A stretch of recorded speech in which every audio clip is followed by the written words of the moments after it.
Greetings. Welcome to our viewers and our listeners to Writers on Writing. I'm your host, Donna Hill. I'm an assistant professor at Medgar Evers College and the newly installed executive director for the Center for Black Literature. And I want to welcome you all to Writers on Writing, which is brought to you by Medgar Evers College. Today, I am beyond excited to talk to an old friend, and I mean old in the nicest of ways, um, author extraordinaire, Rita Williams-Garcia, and she will be talking to us today. Rita Williams-Garcia is a New York Times bestselling author of young adult and middle grade books for children, for readers. Her novels have been recipients of numerous awards, including the Coretta Scott King Award, National Book Award finalists, Newbery Honor Book, Junior Library Guild, and the Scott Odell Prize for Historical Fiction. She served on faculty at the Vermont College of Fine Arts Writing for children on the MFA program, and resides in Queens, New York, which is where I discovered her so many Yeah. years ago. Welcome, Oh, welcome, Rita. oh, Donna, it is just so good to be here with you. It's always good when you're chatting with someone you know from way, way back who knew I you know, when. I know, right? And we won't even say that because how You far knew back. you knew me when I was coming to Queens College. I'm sorry, Queens Public Library for like most of my little readings and signings, and I had my author's dress, and this one little girl said, Miss Williams Garcia, is that your favorite dress? And it didn't occur to me that I had been wearing it like all the time, and she had been coming to all of my readings. So, Out of the mouths of babes. So, my first introduction to your work, in addition to, finding out about you while I worked at the Queen's Library, was Blue Tights. And I was like, oh my God, somebody's writing, books for young people with characters of color in them. I had none of that when I was growing up. So, as an author's first novel is always sort of, will always hold a special place in their heart, right? Um, Talk a little bit about the origins of Blue Tights and your road to publication. okay, so I've always loved writing. I've always written, but Blue Tights came to me when I was in my last year of college. I went to school on scholarship at Hofstra, and I worked with young girls who were in high school, but they were reading barely above the fourth grade level. And so, just like you couldn't find books when you were growing up, the same was still true, like for these kids and for me as well. And so I started writing these little pieces of dialogue between the main character and her mother. And the girls would take turns playing the roles. And so they would encourage me, well, what happens next? What happens next? Write some more, so I finished writing that, and I just knew, oh, I've got $1 million seller. Oh, Of I'm course. graduating with something better than a degree. I'm going to be able to like buy my own little cabin in the woods and write, yeah, and do nothing else but write, because once I sell this, oh, the money is going to roll in. And okay, none of that happened.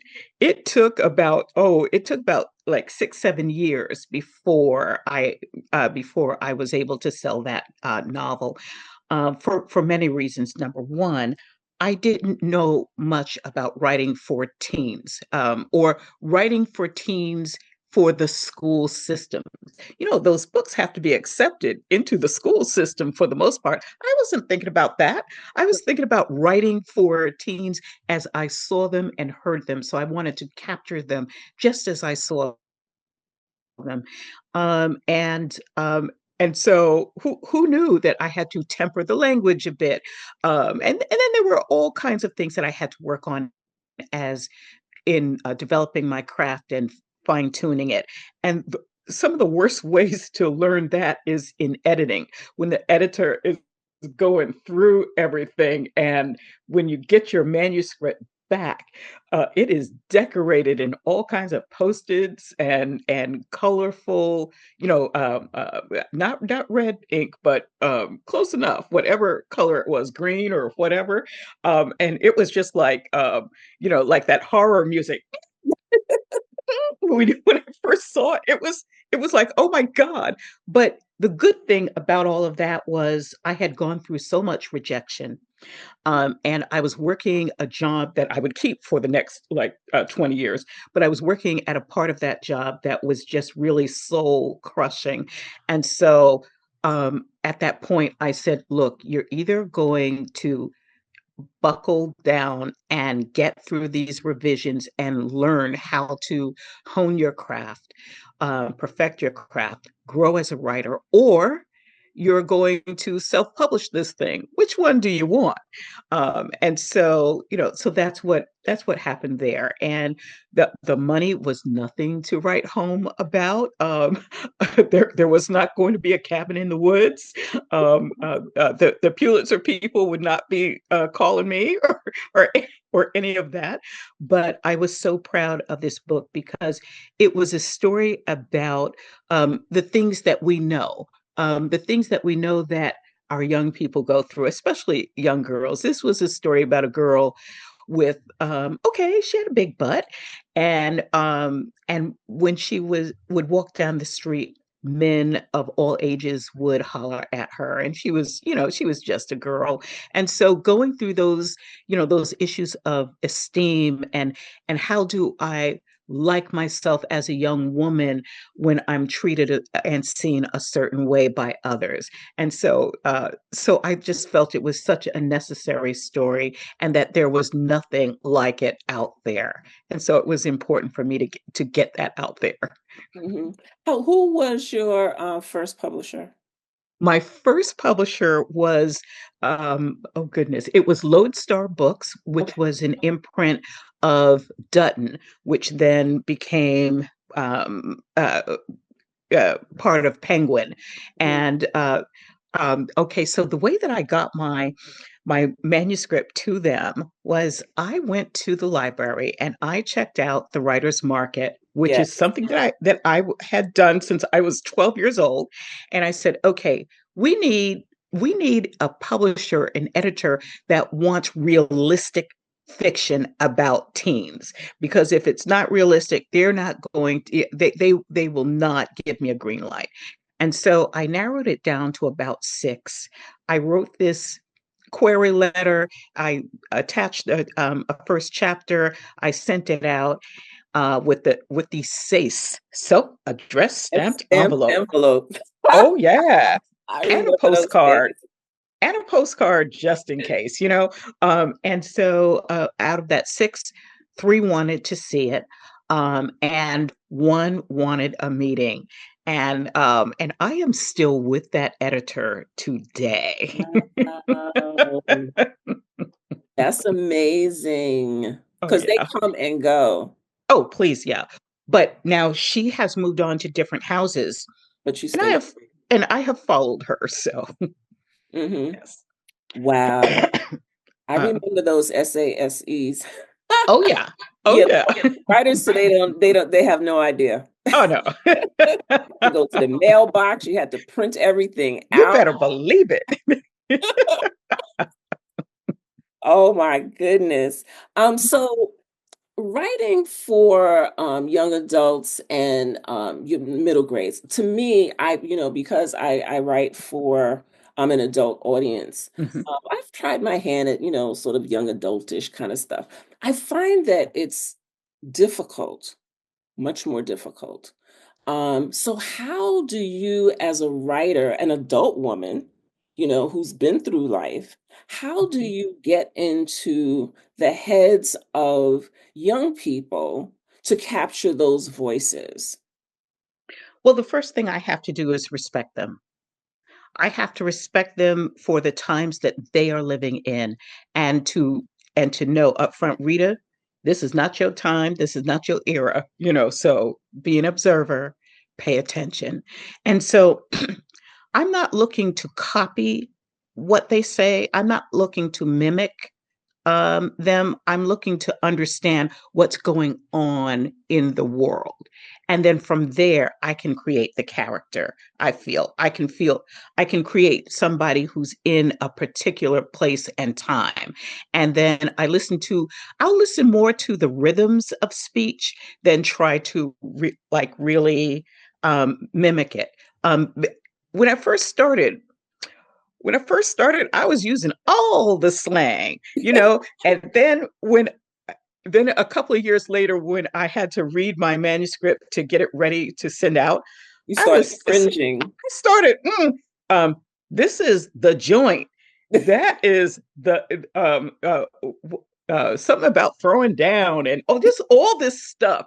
And I just kind of went like, okay, let's take some of this out, so that's yet something that I had to learn.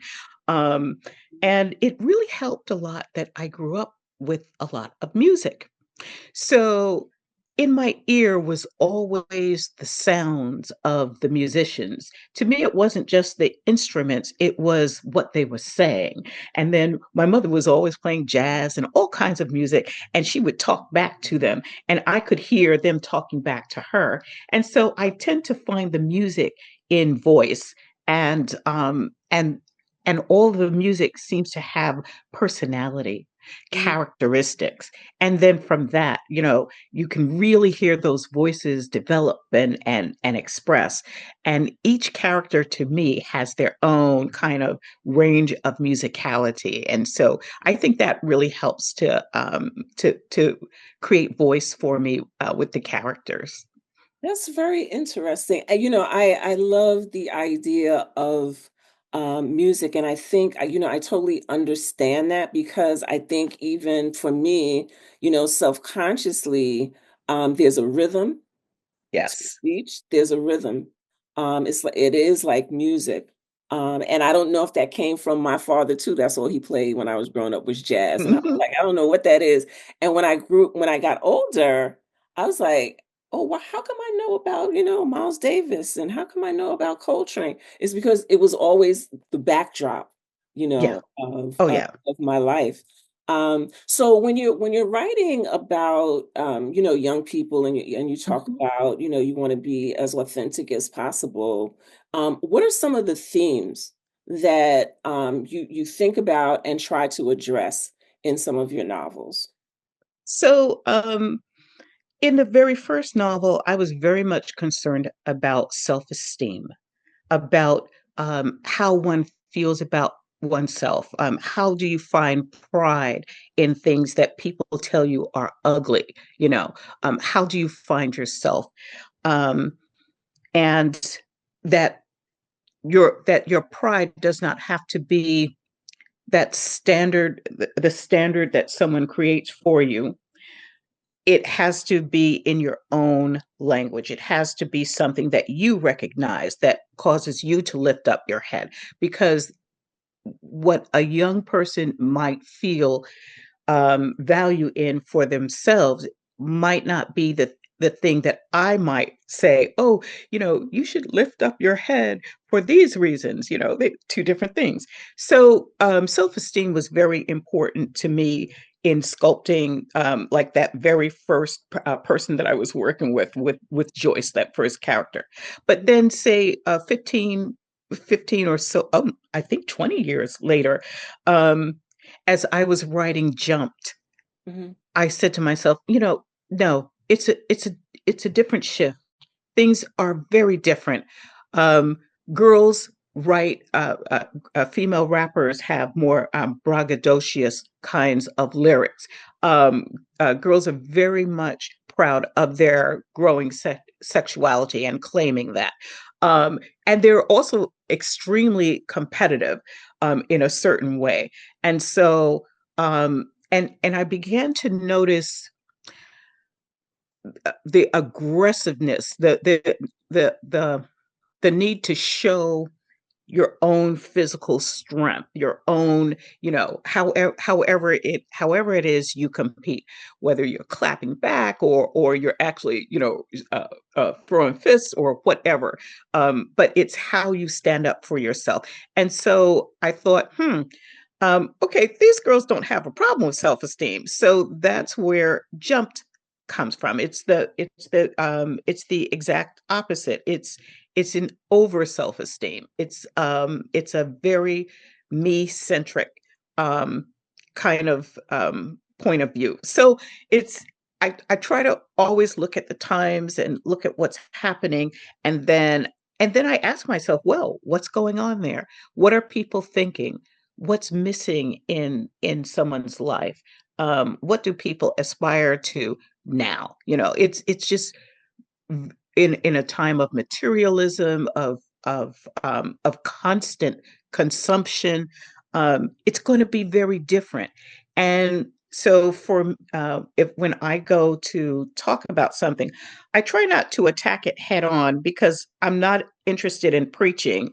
More interested in um, creating the air in the world that the person breathes, and Mhm. then from that they come out, and then I think the reader can have more of a connection or a discussion about something that they either understand or don't understand, instead of me just trying to create that chess piece and move it across the board. Mhm, mhm. Do you talk to a lot of young people? Nope. Nope. Are you kidding me? No. I go incognito, which Okay. is great because I'm auntie age. Check out the gray. I'm auntie age, and so I might be at IHOP or wherever it is, the library where the people are congregating, and ain't nobody paying attention to me, and then I might hear something. Like, I don't want to hear it all because I want to imagine it. Right. So I might hear something that interests me and it becomes my toy. I start to really think deeply. Um, and then from there something might grow. But I try not to consciously interview people because I don't want anybody to give me a response. I would rather catch them in the wild or in the natural, just being themselves. Now, I do have something that I'm getting ready to do. I'm getting ready to do research for work that I'm doing now. I'm going back to the 80s, but and so I'm going. So I'm seeking permission from schools to if I can go and just shadow a student. I'm probably not going to ask any questions. I'm just going to be absorbing and looking around and just getting things and um, doodling in my notebook and just getting the flavor, getting a sense of what's different, and the things for me to be aware of. Oh, okay. Well, that sounds very interesting. So you'll sort of be like the spy in the school, um, Yeah. the eavesdropper. Um, Yeah. so like you've been writing for a very long time, and do you still find it challenging? And how have you seen the industry change since you first entered it? Okay, well, um, do I find it challenging on every level? On a very personal level, my memory is like not what it was way back in the day. And so, even in writing, I find that even the simplest commonplace words escape me. So, I'm glad I made the decision to marry because every once in a while, I will go to my husband and I will say, honey, okay, so I do this motion. What is that? And he'll say, brushing? And I'll be like, that's the word. That's the word. See? Like, simple words. I'm like, all the horses charge to the gate, but nobody gets through. And so sometimes I need a little help with just the simplest thing. So that's one of the things, that's one of my challenges now is that, um, I like I don't have the same facility that I had Yeah. with accessing like all of that stuff. Like I need a little help now, Hmm. but I get it done. But the things that have changed in the industry is, first of all, we no longer say edgy YA. That's what they used to call some of like my YA, my young adult stories, edgy. Now it's just stories about young people, and young people find their books, especially like the books I think for 14 and up. They are less they're less likely to be assigned as like like a classroom book, and Hmm. so it's more about the young person going to the library and getting a book, or like the word on the street is, oh, read this book, that kind of thing. Or, yeah, that kind of thing. Um, so I'm just so glad that that whole idea of edgy is gone, and that books are just simply the books, and things that happen in them is what's happening. But on the other side of that is the very real challenges of book banning Yes. and book challenges. Now, just as we get this kind of open space to simply write stories, um, then someone comes along and challenges the book, challenges the genre, challenges what it is you can write, and publishers have no choice but to pay some attention to that. Librarians have no choice um, but to in so many ways fall in line, because think about it, your job. You have to decide: am I going to have a job, or am I going to put this book on the shelf? You know, and so you see things all over the country, books being placed under lock and key and covered up, and um, you know, it is, I want to say, ridiculous, because it is that, but it's more serious than that. It's changing who we are as a people. It's changing the potential of young people. It's changing where they can and cannot go, and what we can and cannot write about. Me, I'm going to continue to write. It might not get published. I might have to do it myself, but I don't know how I don't know how else to write. I I don't know how to write for spec. Nothing wrong with that, but I don't know how to write with a list of, do not do this, you can't have that. Oh, marketing tells us this does not, blah blah blah. I don't understand. Ah, it's really, I don't care about that. I don't care about that. Yeah, I know exactly. You have to, I you have should, to I be, should, but I don't. yeah, but you have to be honest, in your own truth, in your own work. Yeah, And just like when you were saying earlier about, when you went back and looked at your work, and the language and the slang that you use, and realized, like, how it's dated, it dates the material. yeah, And so, we evolve, and we want to be, true to our work. And so that could, because our work will be here long after we're gone. And so yes. what is it going to actually be saying about us, and what the messages that we wanted to get across? And, so that sort of brings me to this question, about representation, and how important it is, for young people in particular, to see representations of themselves, in literature.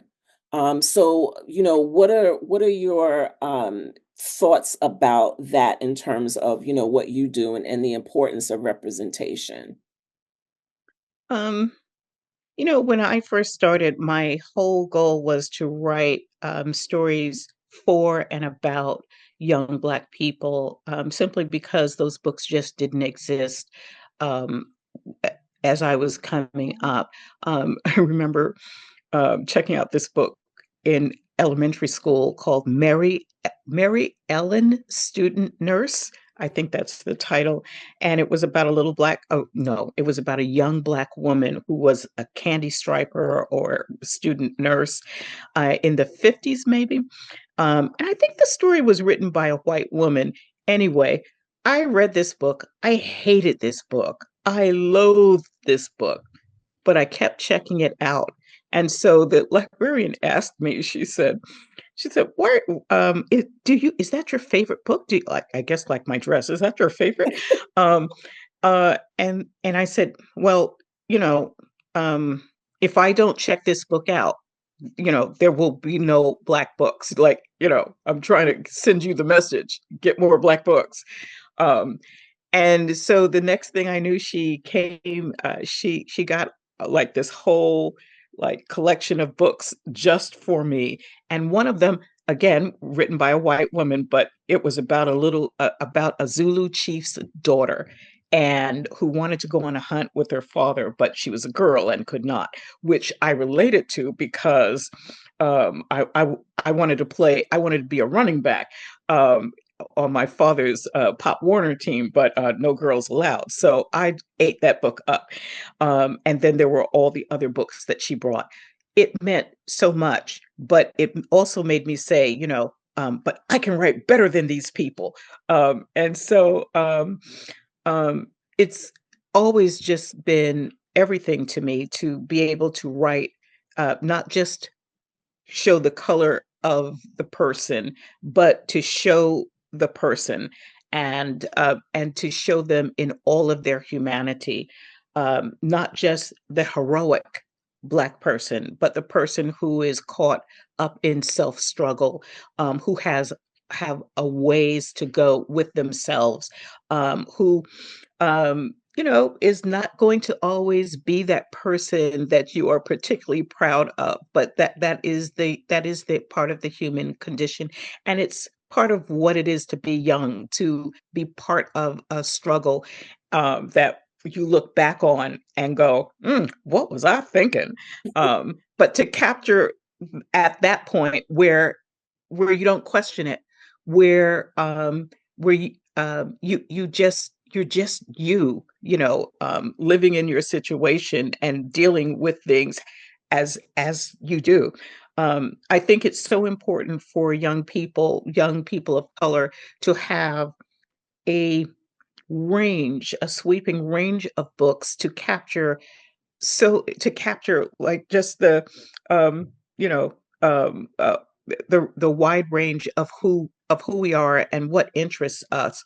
I recall about, maybe is it about 5 6 maybe 7 8 years ago, a young lady, Marley Diaz, went on this crusade to bring 1,000 Black books to 1,000 Black girls because she was tired of her fifth grade teacher assigning the same book about a white boy and his dog. It was like, I think what happened was that fern, where the red fern grows, and then followed by Old Yeller, and she said, "Oh hell's bells, no," and so a movement was born, and at that time, at the same time, we need diverse books was coming to the forefront, and you had blogs like the Brown Bookshelf and by Black authors and so forth and so on. There was always Just Us Books by Cheryl and Wade Hudson. Yes. And so, we began to have like more of a presence. And so now I'm like so pleased to see books that just really start to bend and twist genres and take the readers on just all kinds of journeys. So you'll have writers like Amber McBride and Sarah Everett and E.B.'s a boy, and like just so many, Yeah. Tracy Baptiste, and Mhm. um, sorry, fellows, but I'm blinking out on the fellows. But there are just so many Yeah. books out there going in different directions. It's so important. And speaking of, recognizing Black authors and Black books and young adults and middle grade writers in particular, you're being honored um, at the National Black Writers Conference Biennial Symposium at the end of March for all of the work that you have done, the contributions that you have made to the genre. So we are so looking forward to honoring you at the end of March. So we unfortunately have to wrap up. I can't imagine. I can't. It's Goodness. so hard to believe that time has gone by so fast. I am looking forward to seeing you sooner than later. It can't be another however many blah, blah, blah, blah years Yeah, we again. won't talk about that.